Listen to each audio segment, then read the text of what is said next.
Members, if I say this bill is really simple, I in absolutely no way want anyone to think that myself or anyone else that's talking about this subject matter is underemphasizing the importance and the seriousness, Mr. Speaker, of life. Mr. Speaker, if we regard human life at its most basic level, one that consists of a beating heart, then the legal protection we provide for human beings that are already born really ought to be extended to those that are yet to be born. We've heard all sorts of different approaches to what this bill's really trying to do, and ideas and suppositions and suspect and all kinds of things. And one of those was, well, you're really just trying to overturn Roe versus Wade and different things like that. I will tell you that Roe versus Wade, number one, it's not a law of the land. It's an opinion of a non-elected body of Supreme Court justices that gave an opinion many, many years ago. And for those who say that, well, we have Roe versus Wade and that's the law of the land and it's settled, I will tell you that really it's never been settled. I wonder, though, how one that with that perspective might respond if someone were to suggest, maybe say that Plessy versus Ferguson was the law of the land and segregation was settled back many, many, many years ago. What would have happened then? Would the Supreme Court not have had a chance to finally do the right thing and give the opinion on Brown versus Board of Education in 1954 and let all Americans have the same constitutional rights and privileges as the others? This bill doesn't change the opinion of Roe versus Wade. It attempts to save lives, not take lives.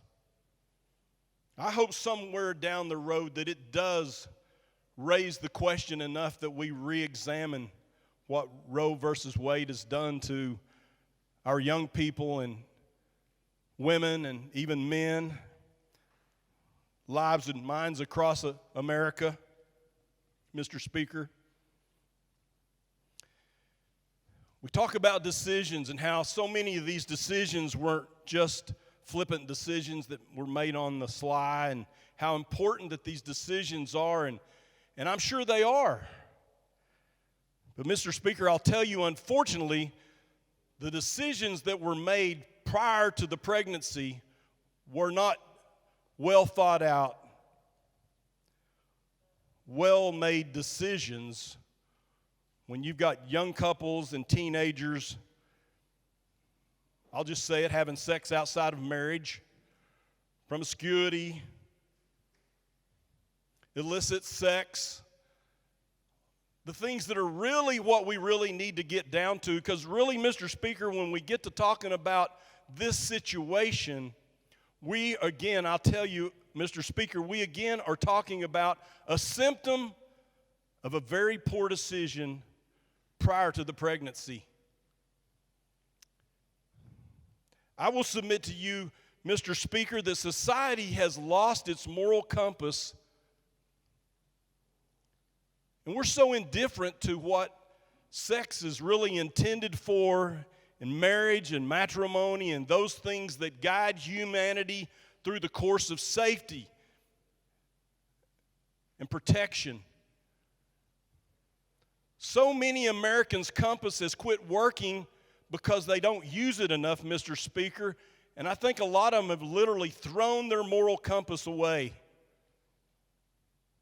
And those of us who mention it are scoffed and laughed at because we're just old-fashioned, and gosh, nobody does that anymore.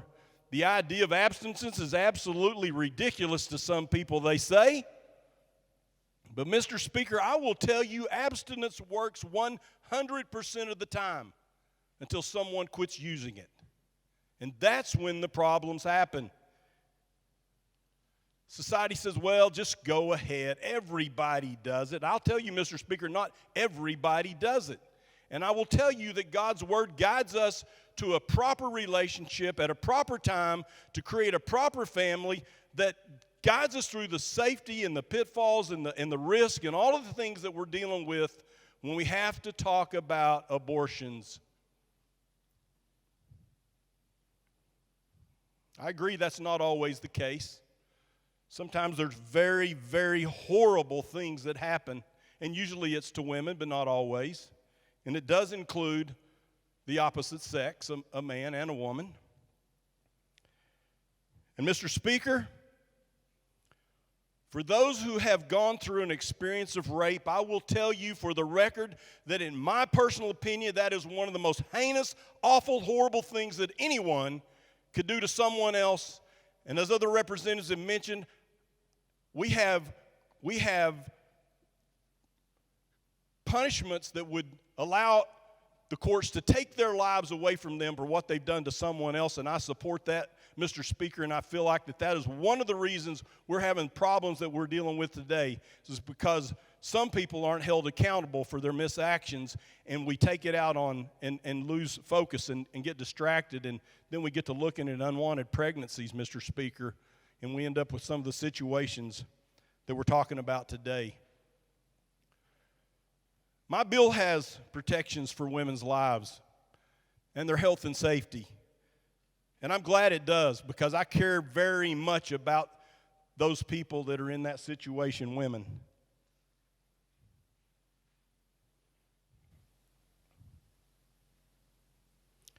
But I will tell you again, Mr. Speaker, that if someone has experienced the most horrible experience I can imagine in a rape, taking the life of that baby will not change the horrible, horrible nightmare experience of that rape. And usually it compounds it. And I would say that we should champion the women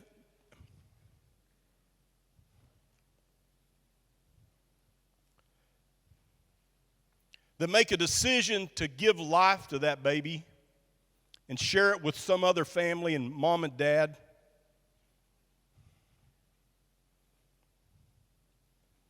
Is one of the greatest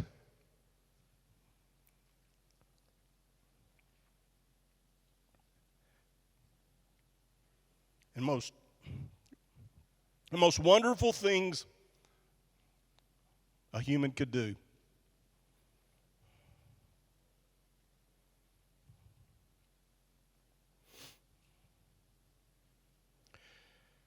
Mr. Speaker, quite frankly, aside from protecting the life of another human being, there's really no right to deserve protection as a matter of higher priority than the one of the born and unborn.